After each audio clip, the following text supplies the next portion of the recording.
चारी जी के अनुसार हम जो भी कार्य करते हैं उन्हें उसके फल की आशा होती है। यह सार्वभौमिक अपेक्षा है। किस कार्य के लिए कितना इनाम मिलना चाहिए। इनाम पाने वाले और देने वाले दोनों इस पर कितना काम करते हैं।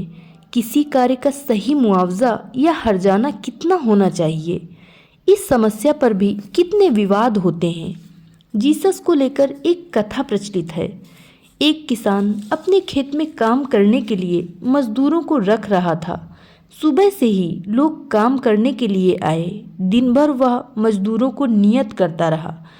सबका एक ही वेतन नियत करा, जो कि मजदूरों को मालूम नहीं था।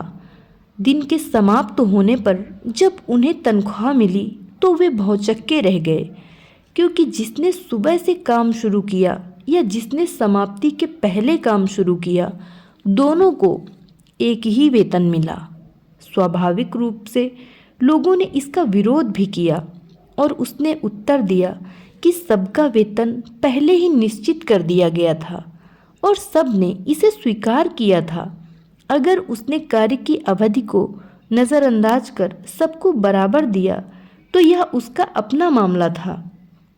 इस कथा में हमें पुरस्कार के बारे में एक नया दृष्टिकोण मिलता है। किसान की उदारता पर जोर दिया जाना चाहिए। उसने व्यक्ति को कार्य करने की स्वीकृति का पुरस्कार दिया, न कि कितना काम करा इसका। उसने उनके कार्य करने की इच्छा की ओर ध्यान दिया, न कि उनकी क्षमता पर। उसने उनके कार्य करने के सहयोग के लिए पुरस्कृत किया। कार्य और उसके प्रतिफल को देखने का यह भी एक उदाहरण है। भगवद गीता में श्री कृष्ण सिखाते हैं कि मनुष्य को कार्य करने का अधिकार तो है, परंतु उसके फल पर अधिकार नहीं। उन्होंने कर्मयोग में सही तरीका बताते हुए कहा कि फल की इच्छा को त्याग दो। इस विचार को स्वीकार करना कठिन तो है, परंतु यह एक विचार नहीं आदर्श है।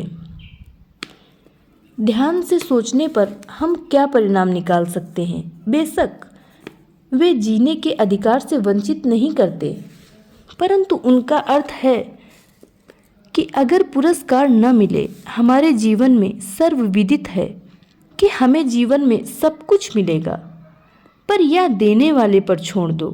देने वाला जानता है कि क्या देना है। हम मोल भाव करने से देने वाले के ज्ञान और उदारता पर प्रश्न उठा रहे हैं, तो सही नज़रिया है कि प्रतिफल की चिंता किए बगैर काम करो। यह कार्य और प्रतिफल को मानवीय प्रतिक्रिया के एक ऊंचे स्तर पर ले जाता है। ऐसे में व्यक्ति इस विश्वास में काम करता है कि मेरी आवश्यकताएं पूर्ण रूप से पूरी होंगी। गुरुदेव ने एक बार सहज मार्ग साधना के लाभ पर बातचीत करते हुए अभ्यासियों से कहा कि जो कोई भी अभ्यासी यह साधना कर रहा है वह कभी रोटी और कपड़े के बगैर नहीं रहेगा। परंतु वास्तव में काम हमें क्या देता है। दास की भांति किसी दूसरे व्यक्ति से पुरस्कार या इससे कुछ ऊंचा। मेरे विचार में अगर हम श्री कृष्ण को सही समझें तो हम पुरस्कार के विषय में तब सोचते हैं जब हम किसी और के लिए कार्य करते हैं और वह उस कार्य का पुरस्कार देता है। कर्मयोग को अगर सही समझा जाए तो हमें यह नहीं सोचना कि किसी का काम कर रहे हैं, परंतु हम अपने लिए कार्य कर रहे हैं। अगर यह विचार आता है तो कौन कार्य करने वाले को पुरस्कार देगा, और पुरस्कार है तो वह कहाँ से आएगा। स्वः ही स्वः को पुरस्कृत करेगा। जब हम किसी कार्य को पुरस्कार के विचार से अलग करके देख सकते हैं तो हमें यह प्रकाश में ज्ञान प्राप्त होता है। जो काम हमें सौंपा गया है वह हमारे अंदर उससे भी बड़ा काम करने की क्षमता पैदा करता है। वह प्रयत्न या आकांक्षा चाहे शारीरिक या मानसिक क्षेत्र में हो, यह सत्य है। प्रत्येक कार्य जो सफलतापूर्वक संपन्न हुआ वह हमें अगले स्तर की क्षमता व शक्ति उत्पन्न करता है। क्या यह पुरस्कार नहीं है? हमने अपने को ऐसा ढाल लिया है कि हम सोचते हैं कि पुरस्कार बाहर से आएगा। अब इस पर थोड़ा और विचार करें। एक शारीरिक काम करने वाला व्यक्ति काम पर ध्यान नहीं देता, उसकी सही और कुशलता से कार्य करने की क्षमता समाप्त हो जाती है। उसकी मांसपेशियां ढीली और फिर बेकार हो जाती हैं। फिर एक ऐसी स्थिति आती है कि उससे काम छुड़ाया जाता है। यह सबसे बड़ी सजा है कि उसे काम नहीं दिया जाता। किसने सजा दी? तर्कपूर्ण उत्तर है कि उसे दिए गए कर्तव्य को उसने नहीं किया और उस कारण उसी ने स्वयं को सजा दी। दूसरे स्तरों पर भी अपने कर्तव्य को सही ढंग से न करने पर भी ऐसा ही होता है। कार्यकर्ता अपनी क्षमता और शक्ति खो बैठता है और उससे वह कार्य ले लिया जाता है। अगर कार्यकर्ता कुशल ढंग व सही ढंग से कार्य करता है तो उसकी क्षमता व शक्ति बढ़ती है और पुरस्कार के रूप में उच्च कार्य और उससे भी उच्च कार्य किया जाता है, जिससे वह अपने संभव विकास की सीमा तक प्रगति करता है।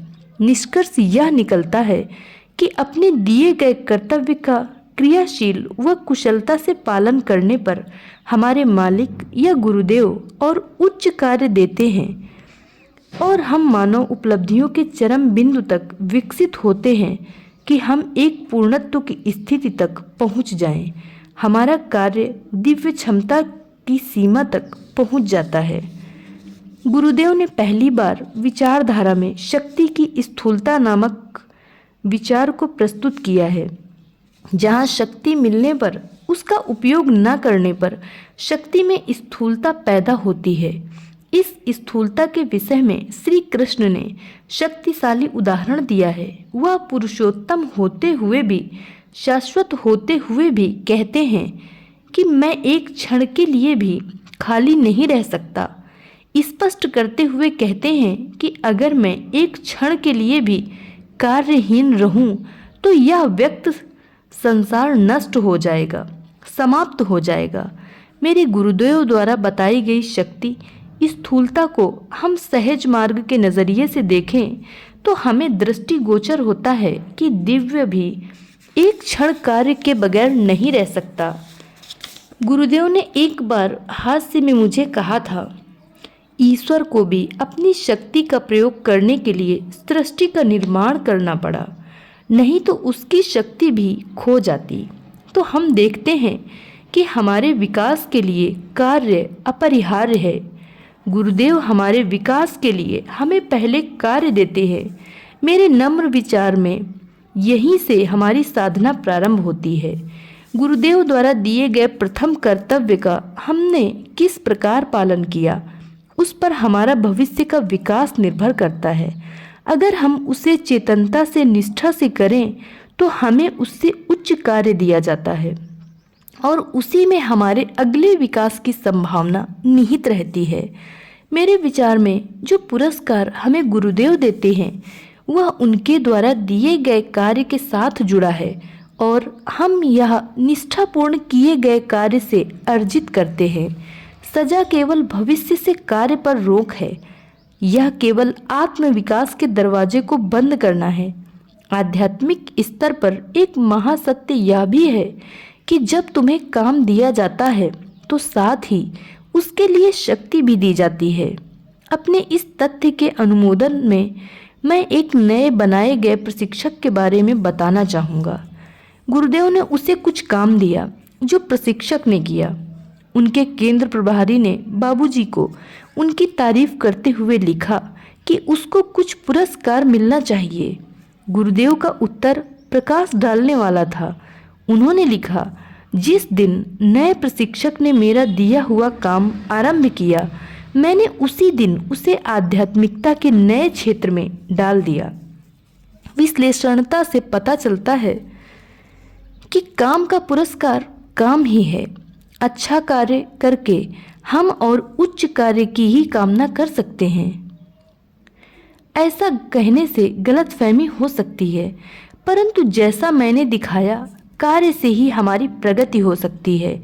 हमें केवल काम नहीं दिया जाता, परंतु उसके साथ ही एक असीमित प्रगति की संभावना हमारे सामने खुल जाती है।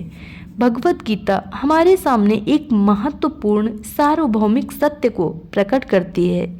जब योग क्रिया में दक्षता को परिभाषित करता है तो ऐसे में वास्तविक योग या साधना केवल हमें दिए गए कार्य का सही अनुपालन है। गुरुदेव ने एक बार मुझसे कहा था, जो भी मेरे कार्य में भाग ले रहे हैं वे वास्तव में प्रकृति का कार्य कर रहे हैं और इस प्रकार दिव्य कार्य कर रहे हैं।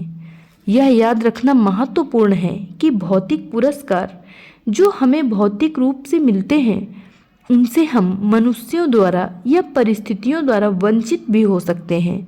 शक्ति और क्षमता जो सही कार्य करने से हमारे अंदर विकसित होती है वह अभौतिक है, इसलिए सदा हमारे साथ रहती है। जब तक हम अपने कर्तव्यों का सही पालन कर रहे हैं वह हमसे छीनी नहीं जा सकती। कभी न कभी होने वाले तथा कभी न नष्ट होने वाले यह प्रतिफल हैं सही कार्य के। धन्यवाद।